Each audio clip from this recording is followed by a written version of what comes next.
Hello and welcome to Movers and Shakers. I'm Ken Miller. Today I'm joined by Lansing's Mayor Tony McNeill. Tony, thank you very much for stopping by. It's been a little bit more than a year, I think, since we sat down and talked. I think it was definitely before the last election. Yeah. So let's start with Lansing's efforts to increase new housing stock within city limits. There's a lot of potential activity, and that's centered down on the East McIntyre corridor, and that's in the southern part of Lansing. What's your take on the efforts there and elsewhere in Lansing? Because it's not just McIntyre that we're talking about, right? Yeah. So, we did the housing study in 2003, late 2003, which showed we had about a shortage of 560 units. Now, that's mixed, and there was a percentage of each of those. I think it was 90 at 450,000 and above. So the high end, right. we don't have a lot of those. As you know, out on Eisenhower, we do have some being built out there. I think 8 lots out there. Mm-hmm. That's only going to cut to 90. That's like the extreme 82. west end of the right. Yeah.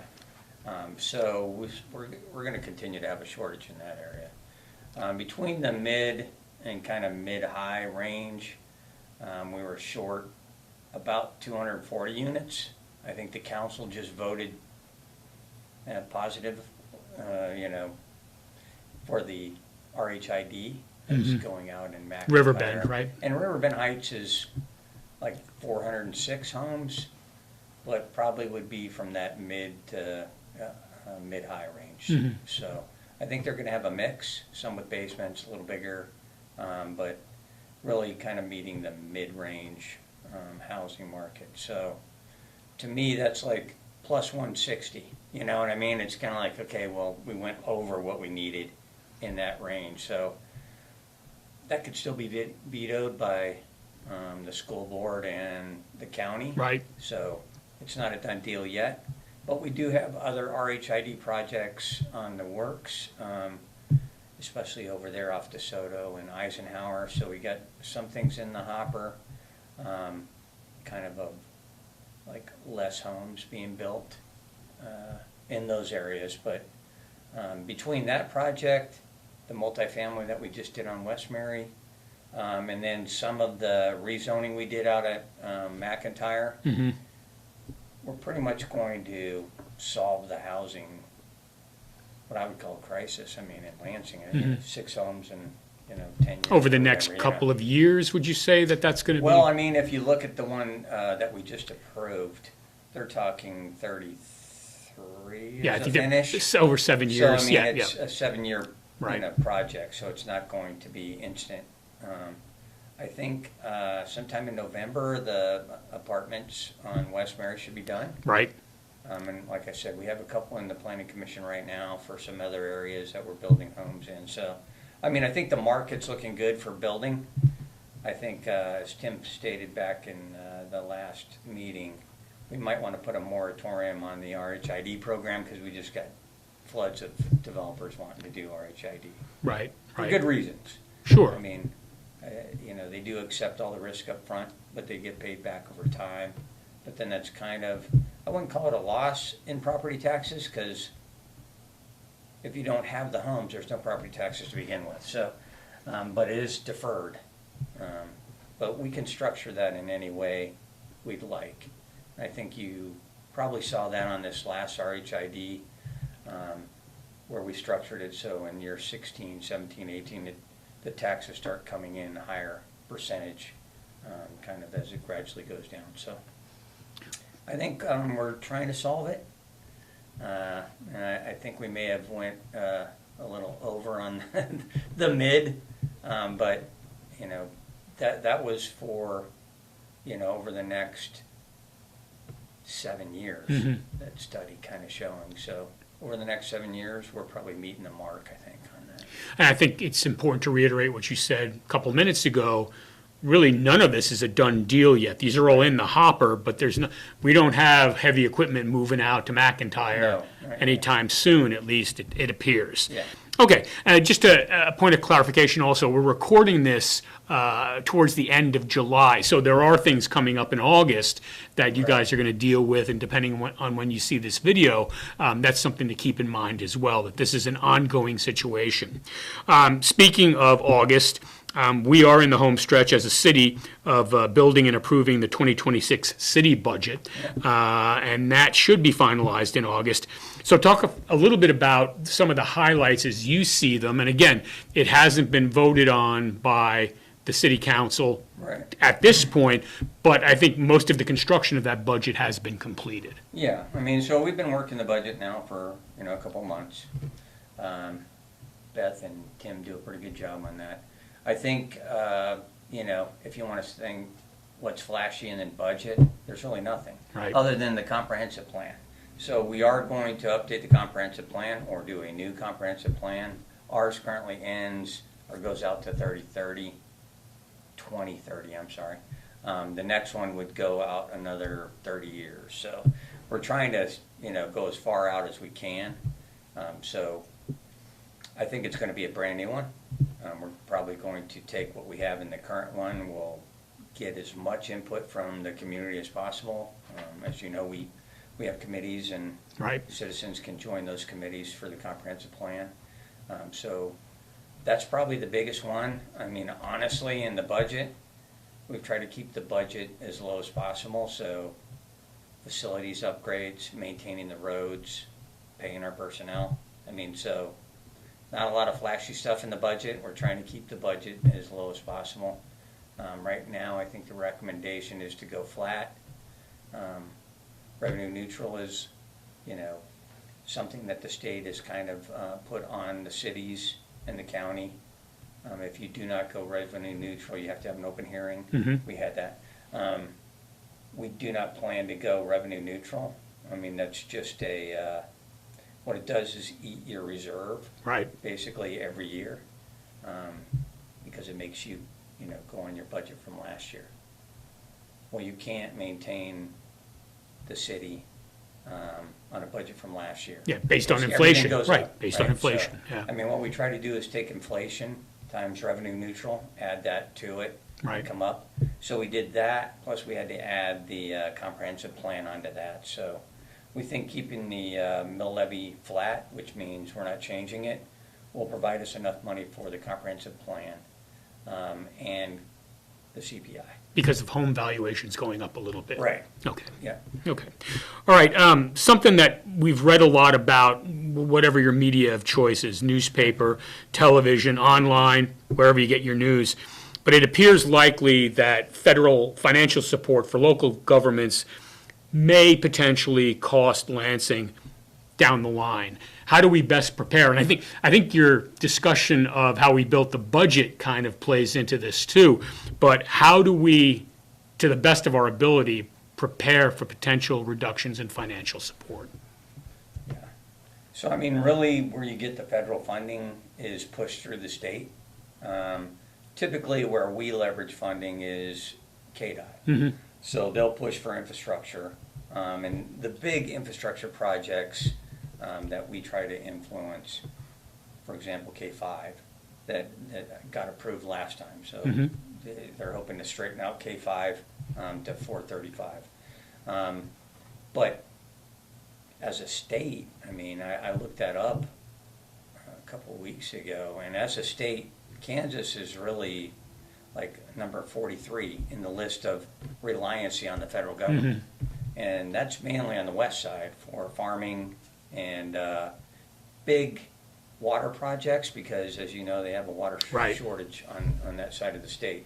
So really on this side, I don't see a major impact. We may not get a whole lot of grant money and funding through KDOT to do some of the projects we're trying to do. One being K7, or DeSoto all the way down. As you know, we were going to take DeSoto and the master plan all the way down to the school area. So, I mean, that might be impacted if we get reduced. But other than that, I don't see a major impact on the city. I mean, like I said, unless we have a major project, we're not really dependent on federal funding. Okay, all right.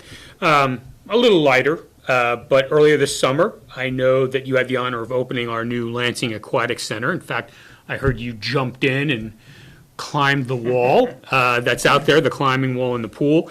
So, So what do you think about the new facility? And more importantly than that, What does an amenity like that, you're out talking amongst the public, and maybe not the public in Lansing, but beyond the borders here, what does the aquatic center allow you to do, maybe it's a little bit of bragging, that maybe you couldn't do 2 years ago because we didn't have that amenity? Yeah, I mean, I think, I was on the council since 2009. So one of the things was getting a pool, and that was always a big thing.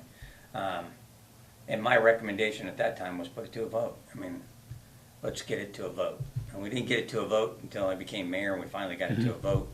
As you know, that vote was close. Very close, right? But the reason I mention that is I've heard from several people who voted no, who are using the facility, and said, this is a great facility. So I think it's changed some minds. It seems to be packed all the time I go there. I love it. It's got a lot of programs. It's not just a swimming pool, Right. Right. I mean, you got exercise programs in the mornings where they I think divided it up pretty nicely from like 10 to noon. You either have lap swim, walking the lazy river area. You got toddler time. I mean, so they got a lot of programs that kind of meet everybody's need across the demographic, which is nice. And I know a lot of people taking advantage of that right now. And they also have the splash pad. So that's kind of outside the pool, but still a great facility. So, I mean, I personally love the pool. I voted yes for it. Yeah. But I think it's attracted people. I've talked to people from Kansas City who've come up here with their grandkids to go to it. I have family from Overland Park who was there. And then, the residents in Lansing, as well as Leavenworth and Basehor. I mean, I've talked to a lot of the local towns, people from the local towns who have attended the pool. So, I mean, I think it's a big hit. I think it draws, for me, it would draw younger families to the community. An aquatic center is a big draw for anybody who has kids. And I think, like I said, it meets a lot of the demographic needs, and I think the Parks and Rec did a great job with the board they had set up for it. And they kind of did the whole demographic. So they didn't just build it for young kids, so everybody gets to use it. And like I said, we got a lot of people coming from out of town into our city, which means they're stopping to buy, gas or, stopping to Quick Trip, whatever. So they're spending some money in their town as well. How does it all tie together? You talked about the pool. We started out by talking about housing and seeing how the housing stock may be growing here, hopefully in the next couple of years. We just did the baseball fields a couple of years ago where those were improved. You got a chance to open those up. Talk about how this all becomes part of the marketing strategy to grow Lansing. And I don't just mean in terms of adding residents, but also businesses too, economically speaking. Right. Yeah, so, I mean, I think any town has to cater or at least attract young families. Otherwise, your town just kind of dies out. You need young families to come here. Right now, like you were talking about the housing, we don't have a lot of housing for young families, so it's hard to get that demographic in. Once you start building that housing, well, then they're going to want amenities, trail systems, a park system, and we have a park master plan. The aquatic center is just kind of a one-off. We have a park master plan that's trying to fix the park out at Kenneth Bernard or upgrade it. The new ball fields went in 2-3 years ago. Yep. So we got that. We're working on the soccer fields. We have water out there now. So I think the more we can do to build up the amenities in parks and recreation, because that's a big draw for young families, I think the better we'll be off. But we got to have the housing stock to bring those families in. Sure. So it's kind of all tied together. The more families and young families you get into a town, the better the businesses do. I mean, so it's all kind of circular. They're all interrelated. So, I mean, housing has to kind of come first. I mean, if you don't have a place for people to live, they're not going to come. So I think that's one of the priorities we're trying to solve. I think we've always done a good job in Lansing on the infrastructure. Mm-hmm. I mean, I think our roads are good. I think our sewer's good. You know, I think our public works does a great job. I think our management of city and city facilities is doing great. I mean, for the price, really keeping things up and running. So, housing shortage is probably our biggest issue. Once we get that, I think, we'll continue to upgrade the parks in accordance with the park plan. And I think, we'll be on our way. When that census number grows, that's also something that businesses are looking at, obviously. And, Right. not trying to put the cart before the horse, but you got to have a horse and you've got to add people. And then businesses take a look at that and maybe we become more attractive in that. Yeah, I mean, respect. when I went out with the economic development director to Vegas, I think 2 years ago, and all of these businesses have like a card that says, "Hey, what is your median income? How many rooftops do you have? What's your total population?" So they have like a card, and if you don't meet those, they just kind of ignore you. I mean, you have to actually meet all of them. Right. And I've tried to, I tried to talk to some of these guys and say, well, yeah, but our median income is like 89,000, which is, 42,000 above what your median income needs to be. And they're like, yeah, but you got to have more houses. So it's all interrelated. And I know one of the big things is driving down property taxes. Well, you can't do that unless you have sales tax or industrial, taxes going. So, I mean, that's something we got to work on. You got to get housing in, and then we got to get commercial in here, and then we got to take some of the burden off of the homeowners that are here now with the property taxes. But it's a touchy balancing act. Right. Right. I mean, I know Leavenworth went on kind of 50% sales tax not too long ago, maybe 10 years ago, and they're hurting because sales tax goes like this, Right. if they're not bringing anything in. Ebb and flow. Yeah. So, I mean, they don't have a flat line budget. They got to keep changing things. So, I mean, I think it'll assist us in driving our property tax mill levy down. But you're going to need a baseline property tax just to keep things running.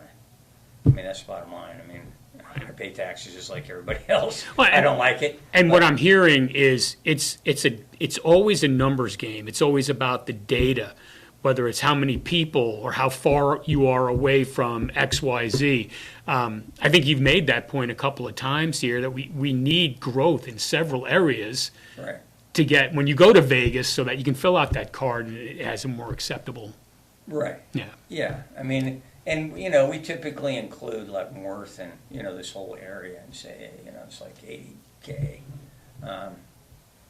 So there's competition between us and Leavenworth too. So that's Sure. always a challenge. But yeah, I think getting new housing is probably the most important thing we can do. And I know the RHID defers those property taxes, which is irritating to some of the citizens, and I agree with that. But you're not going to get developers here unless you have some kind of incentive for them to come and develop. So it's, again, that's another balancing act. Sure. You and I had a chance to talk a little bit while we were out June 28th at our Lansing Independence Holiday Fireworks Show and the associated activities we had around that. And I think we talked about this very briefly before you went on stage with the band. But talk a little bit about what you saw in terms of the diversity of the folks and in terms of age. To me, it seemed like, and I've done this for 18, 19 years, but it seemed like there was a younger crowd there this time around. And maybe it's been building that way the last couple of years. But that's what I kind of noticed. I noticed a lot of younger people there, which, getting back to what we said earlier, that's kind of what we want to see. Right. And it's a pretty big attraction. I mean, I was kind of shocked at just talking to folks like, where are you from? We had folks from Kansas City, Overland Park, Lee Summit, and I was like, Lee Summit? Really? You're driving up here from Lee Summit to watch? So it's a big attraction. As far as the demographics, I was a little shocked at the number of young families that were there. And the youth. There was a lot of young folks there. But the young families, a lot of them I talked to were from not in our town. So you got young families coming up to Lansing, which is good because I think they might get interested in Lansing and saying, hey, this might be a community that I'd like to live in. But I was somewhat shocked. But as a marketing tool to market Lansing, it's pretty popular. I was kind of shocked at in fact, on Facebook, there were so many comments on the fireworks display. Right. People were talking about, and I don't know if you remember, I think it might have been, it was when we had it out here on Main Street. That's a long time ago, And, yeah. It was the first time I think we had it on Main Street. I think we had it 2 years in a row. Oh, is this during COVID?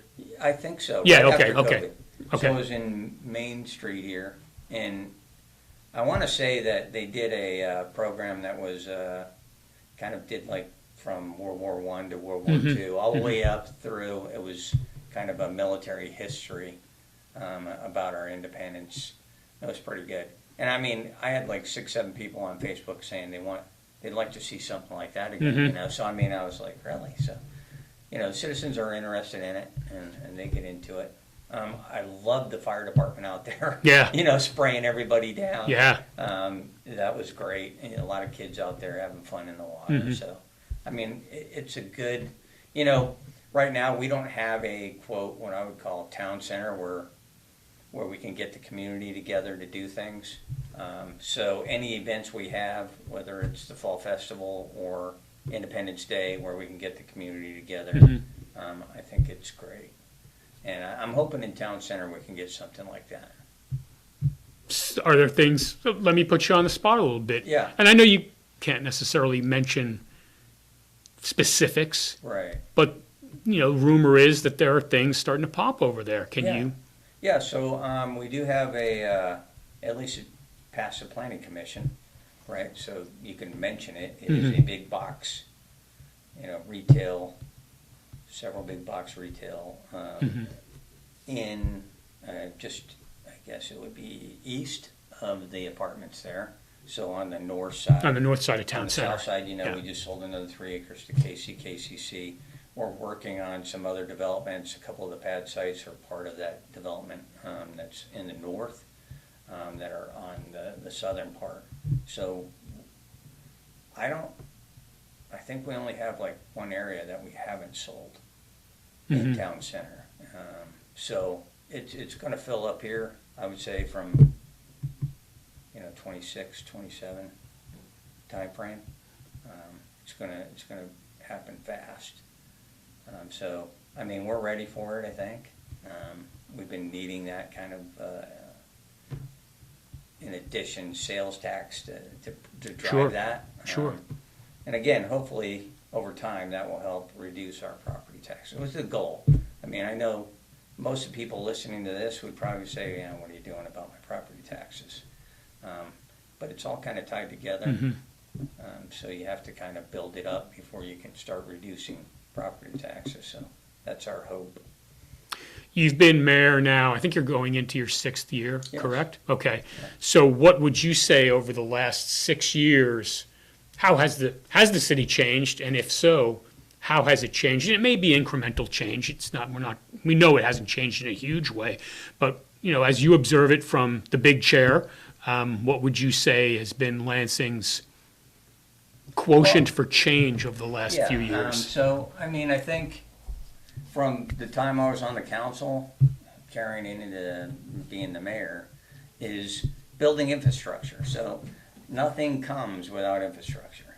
As you know, we built the sewer all the way out to McIntyre, and then you have 3 big areas out on McIntyre who want to develop, right? So it's all about infrastructure. It's all about making sure your infrastructure is prepared for anybody coming in. I think we've done a good job of that. It's now getting people in, right? So, I mean, I think we're right at the end of that, where we've built the infrastructure, and we're prepared for folks to come in and take that over. So, I think we're close. I mean, probably most people watching this are like, yeah, okay, yeah, well, I'll see it or believe it when I see it. It's coming. It'll be at least in my term, I hope, where most of the stuff comes to development. But I mean, it's all in a planning process. So as you know, you gotta go through the planning commission, you gotta go through rezoning, you gotta go through all of the stuff before you actually get stuff built. Right. So we're all in different stages, but I think the first thing they're gonna see is something there in front of that apartment complex. All right. I'm hoping soon. Okay. All right. I've been speaking with Mayor Tony McNeill for Movers and Shakers.